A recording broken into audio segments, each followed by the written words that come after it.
and talk to each other. So we will do that. Third quarter, we will have a summit. Everyone who wants budget, and then we will propose a national IT budget, and then we will pre-clear that so that next year, pagkakasama sa sa 90 budget, ang iba-budget lang ng mga ahensya, yung mga computer, printer, so on and so forth. But all interagency, at saka mas meaningful lang ang IT budget at interagency. So proceeding from an interagency, which now is a good segue, bibilisan ko na lang mas maubos na yung oras. Okay? Clicker pala ako. Free ko. Saan ko yung i-click to? Alright.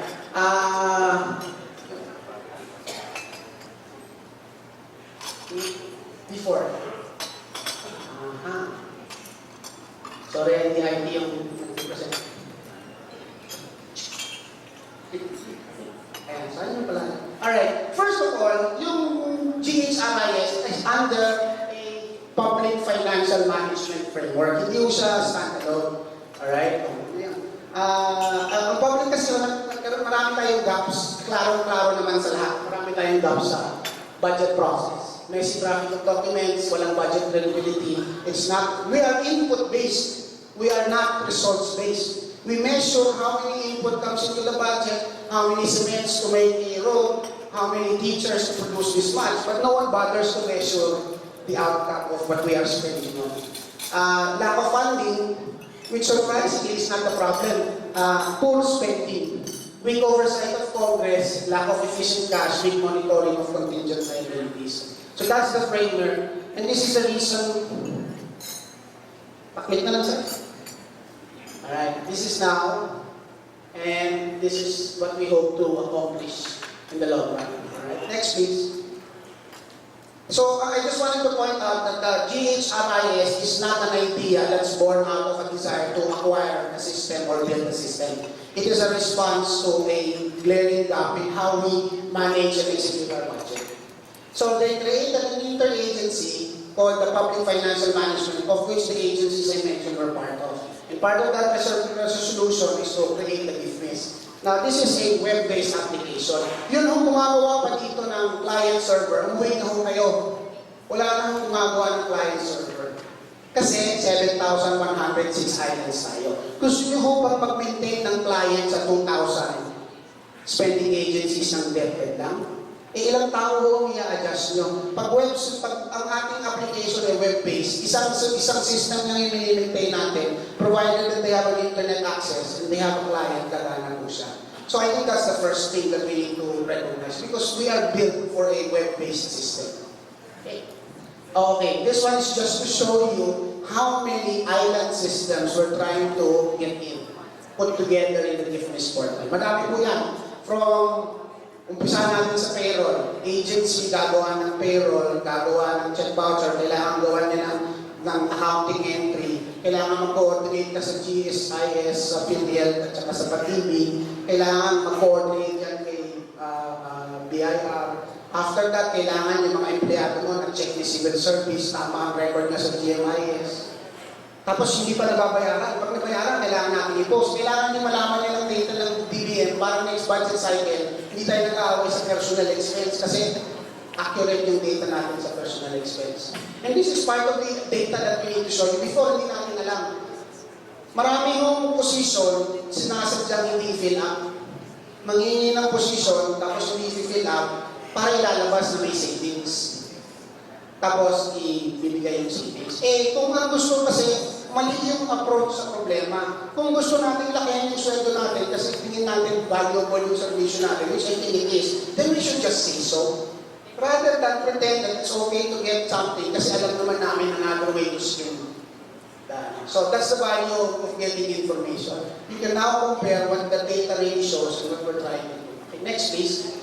Alright. Ito po yung sign-in portal ng GIFMIS. Gumawa kami ng logo namin na hindi pa nakapag-check sa tamang ahensya. Alright? What we need is a single sign-on. That is why it's important that we use BKI. Kasi kung gagawa kami ng sarili namin, tapos gagawa kayo ng sign-on nyo, tapos gagawa sa POSD ng sign-on nyo, bakit pa tayo ulit-ulit ng gastos? Meron na tayong gastos. In fact, the whole purpose of a single sign-on is precisely to provide a single area where everyone can be identified properly. Pagka-click mo, before that, sir, Awesome. Yan. This is a portal where you need to know this is user base, and then all in admin personnel can then click on the module that they have. This is access rights permission based, and then you can do whatever is your requirement to. Next po, bakit payroll? 1/3 ng 1.7 po ba? Trillion natin nasa personnel service. Actually, Japan pa yun. Kasi marami tayong nakatakong personnel sa MOOE. So it's actually more than 1/3 of our budget. And we don't know how many employees we have. We really do. We have a dated information. And the dated information that we got the year before shows that everyone was honest to give that properly. Okay? So what we need to do is a centralized web-based system to manage, facilitate the national payroll. It's a subset of the whole IFMIS project. Next, please. Alright, check it. Klaro naman siguro sa atin yan. More than reduce paperwork, just servicing the data is important. Kailangan po natin i-service ang data. Wala tayong data, mali ang decision natin. Kasi hindi evidence-based decision. So, ang first purpose ng national payroll is to surface the data so that when we make policy decisions, tama po ang information natin. And then of course, meron mga teacher na gumraduate na mag-GSIS, hindi nabayaran kasi hindi nabayaran. Siyempre si GSS ayaw magbigay dahil hindi sila nabayaran. Si DepEd naman ayaw magbayad kasi mali yung record, so hindi mo na nila mabayaran. In the meantime, retired na si Lola teacher, matanda na si Lola teacher, 10 taon na nag-aantay ng retirement, mamamatay na, hindi po nakukuha ang retirement. Alright, we need to optimize government cash flow. If 1/3 of our expenditure of the 1.7 trillion is a significant amount, we should not borrow 1 peso more than we need to. Alright. Next, cloud computing. Of course. Next. Yan. Next. Ito. So, ito yung sample ng national payroll. Hindi ho siya drawing. Actually, gumagana siya. Meron pang bugs. In fact, marami pang bugs. Pero hindi na ho siya kwento lang. Totoo po siya. So, this is the interface of the national payroll. May color coding system. And we try our best to unify the user interface to make it as simple as possible. And the principle is very simple. Nakwento ko na for all those who heard me before, the principle is simple, the Facebook principle. One of every 3 Filipinos are in Facebook, 90%. One of every 3 Filipinos have broadband access. 90% of those have Facebook access. And pag tinanong nyo, sino ho umattend ng seminar sa paggamit ng Facebook? Walang tataas ang kamay. Sino ang nagbayad para matuto ng Facebook? Wala akong magtataas ng kamay. Bakit pag Facebook, walang bayad kaya? Pero pag government system, kailangan mag-attend ng 5,000 pesos seminar para matutong gumamit ng system. Kasi hindi user-friendly yung interface. So that's part of the guiding principles of filmmaking. Next, please. These are the tables. This is just to show you that this system is up and running and the design is there and we're really implementing all the different variations that happen. Nagpa-pilot rollout na po kami doon sa 7 ahensya kasama ang ASIC NCC. At ang mukhang magla-live na ho dapat next month yung sa Mawas.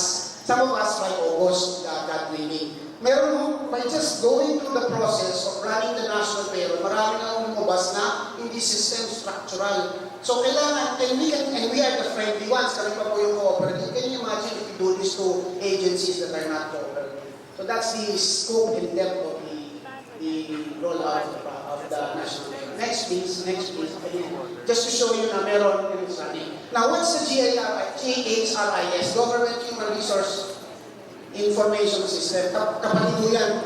Kapatid ni NPS. Kasi si NPS payroll processing lang. Kailangan namin ng HR information system. So ito yung overview ng information system. It's yan na yung sinabi ko, employee records. Next po. Ito yung GHRIS. Ito ang single repository ng government database. And I'm happy to announce to you na nakakausap na ho namin sa civil service. Well, yan na rin ho ang gagamitin nilang basis. So wala na ho dapat ipuproduce na report para kay civil service kasi may access sa civil service sa lahat ng data. At iisa na lang ang gagamitin ng civil service. Also, I'm happy to announce that we agreed now to take out the GMIS of DBM and integrate that to the GHRIS of.